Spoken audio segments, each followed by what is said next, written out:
All right, so as far as the injuries go, Chris Jones, Pacheco, and Jawan Taylor. Jawan just has some issues with his knee soreness, so we're going to hold him for practice today. McCole will practice. He is activated into the 21-day window. Look forward to the challenge of playing the Broncos.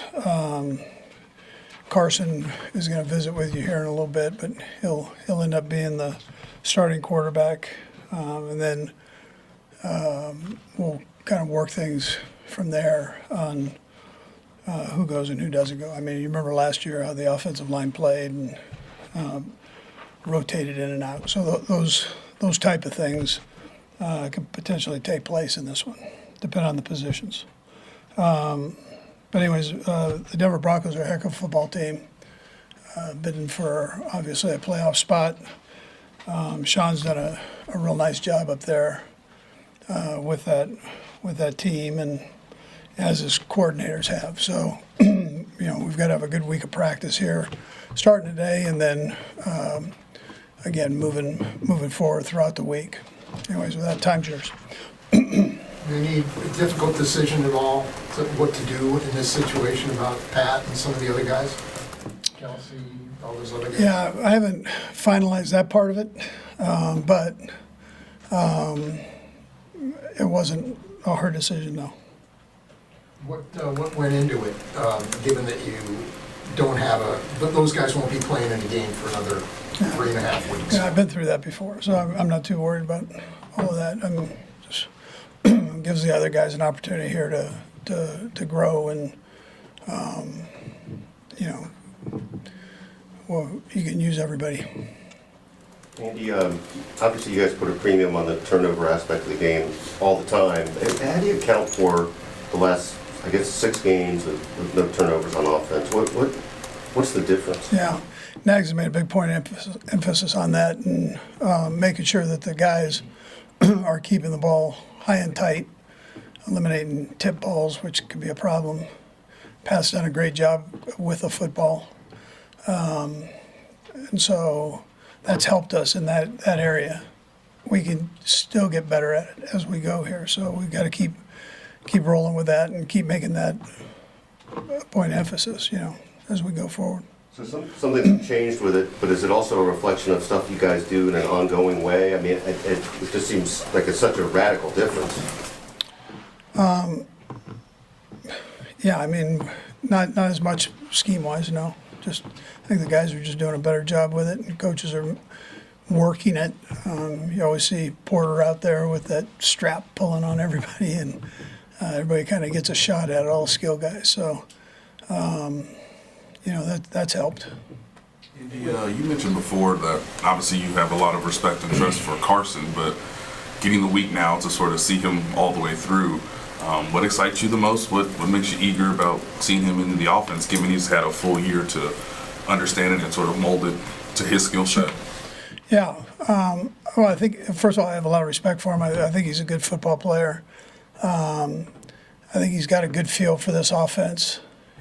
Whether he's developed it or had some of the stuff prior to coming here, he's got a good feel. And then he deserves an opportunity to get in there and play. And at the same time, it gives Pat time to work on certain things that he'll do during the practices. How have you seen the other Carson Steele develop throughout the season? Yeah, Carson's done a nice job. We've asked him to play fullback and special teams, two of the things that he didn't do. And he's really developed into a pretty good fullback in there. At the same time, he can carry the ball. We know that. He started the season off as our running back and toting the load there in a couple of those games. So that's a plus to have. Andy, what kind of conversations or have consideration given to players who have contract incentives or career milestones going into a Yeah, sure, I look at those, yeah. Like we did with Chris last year. Yeah. Sure, we look at all that, for sure. Yeah, we want the guys to be able to reach them if it's reachable, so, yeah.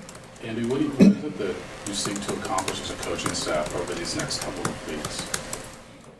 Say that one more What is time. it that, like, how do you guys operate as a coaching staff over Yeah. these next couple of weeks? Yeah. What do you seek to accomplish? Yeah, well, the primary thing is to make sure that we stay sharp at all areas through this game and, for the upcoming weeks that we have to prep for that first game there. So you want to stay sharp mentally and physically, and then that's our responsibility to do that. And how we manage the time, I make sure I do that practice-wise. And then the guys go out and players and coaches and work on that, keeping themselves in the right timing the right way. Yeah. Does the speed of practice change at all, given that you mentioned that the speed of the games increases as you get into the Yeah, playoffs? yeah, it does a little bit, yes. I mean, you'd see that more next week, yeah. And then just real quick on DJ Humphries, as you envision him playing left tackle on Sunday? Yeah, there's a chance, he's feeling, I just want to see how he does here, but in practice, give me one more go round with him here and see how he's holding up. But he says he feels good, and we'll just see how the practices go. What about McCole? You expect him to play Sunday, or? Yeah, I wouldn't count on McCole playing. Yeah. We'll go last year, Matt, Nick, and then Nate. Go ahead, Matt. Coach, with Chris and that calf injury, how much of this was that he would be going this week if it was a game that you needed? Yeah, he's recovering from that.